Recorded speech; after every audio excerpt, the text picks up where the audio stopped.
भारत विश्व का सबसे पुराना और सबसे बड़ा लोकतांत्रिक देश है। देश में कुछ ऐसी घटनाएं भी घटी हैं जहां संविधान की मूल आत्मा के साथ छेड़छाड़ करने का एक कुत्सित प्रयास किया गया है। देश उसे लोकतंत्र में एक काला अध्याय के रूप में देखता है। आज ही के दिन कांग्रेस की उस समय की प्रधानमंत्री श्रीमती इंदिरा गांधी ने आपातकाल की घोषणा 50 साल पहले की थी, जो केवल एक राजनीतिक घटना नहीं थी बल्कि लोकतंत्र पर सीधा हमला था, एक कुठाराघात था।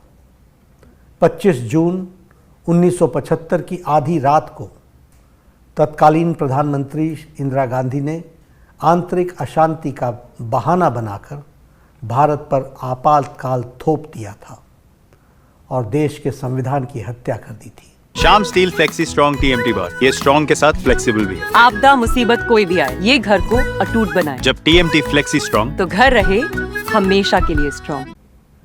50 वर्ष बाद भी कांग्रेस उसी मानसिकता के साथ जी रही है।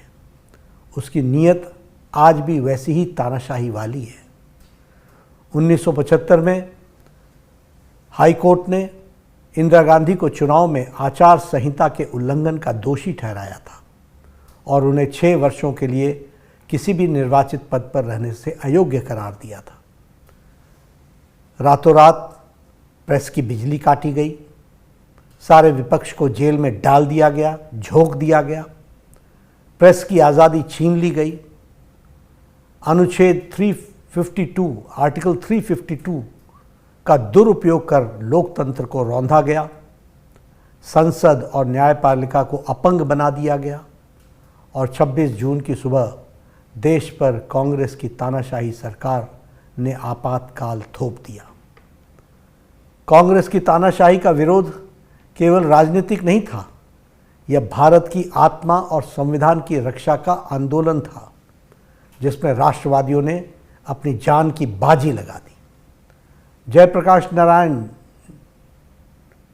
और चौधरी चरण सिंह जी, साथ ही साथ अटल जी, आडवाणी जी, राजमाता विजयराजे सिंधिया जी, मुरली मनोहर जोशी जी सहित पार्टी के और विचार परिवार के हजारों कार्यकर्ता को इंदिरा गांधी की सरकार ने जबरन जेल में डाल दिया था। हमारे प्रधानमंत्री श्री नरेंद्र मोदी जी ने एक जिम्मेदार कार्यकर्ता के रूप में तानाशाही सरकार की आंखों में धूल झोंकते हुए लाखों समर्पित स्वयंसेवक कार्यकर्ताओं के साथ कांग्रेस की सच्चाई को हर गांव, हर गली और हर घर तक पहुंचाया था। आपाल की इन्हीं कहानियों आदरणीय प्रधानमंत्री श्री नरेंद्र मोदी जी के संघर्ष और अनसुनी घटनाओं को पुस्तक the emergency diaries years that forged a leader में शब्दों में पिरोया है।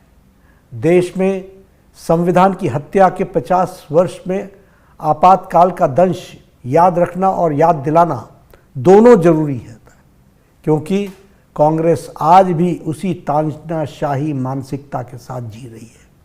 हम सबको यह पुस्तक अवश्य पढ़नी चाहिए कि किस तरह से कांग्रेस ने देश के लोकतंत्र को कुचलने की साजिश रची थी। लोकतंत्र के उपासकों ने किस तरह से अपने प्राणों की परवाह न करते हुए संघर्ष को प्रकाष्ठा कर कांग्रेस की इस साजिश को विफल किया था। India is Indira and Indira is India जैसे नारे कांग्रेस की उस मानसिकता को दर्शाते थे, जिसके तहत इंदिरा गांधी ने देश को व्यक्तिवाद और परिवारवाद की प्रयोगशाला बना दिया था। कांग्रेस समझती है कि इस देश की सत्ता पर केवल एक और एक परिवार का ही हक है, तभी तो उसने अपनी सरकार के प्रधानमंत्री के ऊपर भी सुपर PM बिठा दिया था। आज भी कांग्रेस की मानसिकता वैसी ही है। एक गरीब का देश का प्रधानमंत्री पद तक पहुंचना कांग्रेस से हजम नहीं हो रहा है। कांग्रेस शासित राज्यों में कानून व्यवस्था का हाल आज भी वही है जो आपातकाल में था। विरोध का दमन, धार्मिक तुष्टीकरण और सत्ता का अहंकार खुलेआम दिखता है। इंदिरा गांधी जी ने जस्टिस HR खन्ना जैसे ईमानदार जज को सीनियर होने के बावजूद मुख्य न्यायाधीश नहीं बनाया, क्योंकि उन्होंने सरकार के खिलाफ फैसला सुनाया था। कांग्रेस ने सुनिश्चित किया था कि जो भी अधिकारी या जज उनके इशारों पर न चले, उन्हें या तो हटा दिया जाए या उसका ट्रांसफ़र करा दिया जाए, तबादला करा दिया जाए। इंदिरा गांधी ने अपनी सत्ता को महफूज रखने के लिए संविधान में अलोकतांत्रिक संशोधन कर संविधान की मूल आत्मा को बदल दिया था। आपातकाल के दौरान यदि किसी नागरिक को गोली मार दी जाए तब भी उसे अदालत में जाने का अधिकार नहीं था। ये स्टाइल का मामला है। रूपा फ्रंटलाइन।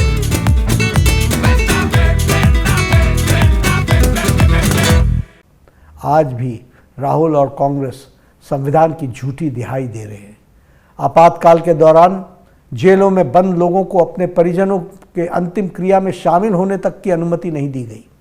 कांग्रेस ने आपातकाल के लिए आज तक अपने किए के लिए कभी भी माफ़ी नहीं मांगी है। 2024 का लोकसभा चुनाव से पहले कांग्रेस बाकायदा बहिष्कृत पत्रकारों की लिस्ट जारी की थी, जिनकी डिबेट में जाने से कांग्रेस प्रवक्ता को मना किया गया था।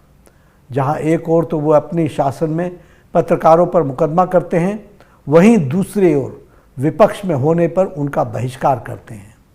मैं आज इस अवसर पर देश के आपातकाल अभिशाप से मुक्ति के यज्ञ में अपनी जान की बाजी लगाने वाले लोकतंत्र के सच्चे सिपाहियों को आज अपनी ओर से और भारतीय जनता पार्टी के करोड़ों करोड़ कार्यकर्ताओं की ओर से श्रद्धांजलि देता हूं और उनको धन्यवाद देता हूं, जिन्होंने संविधान की रक्षा की, देश की रक्षा की।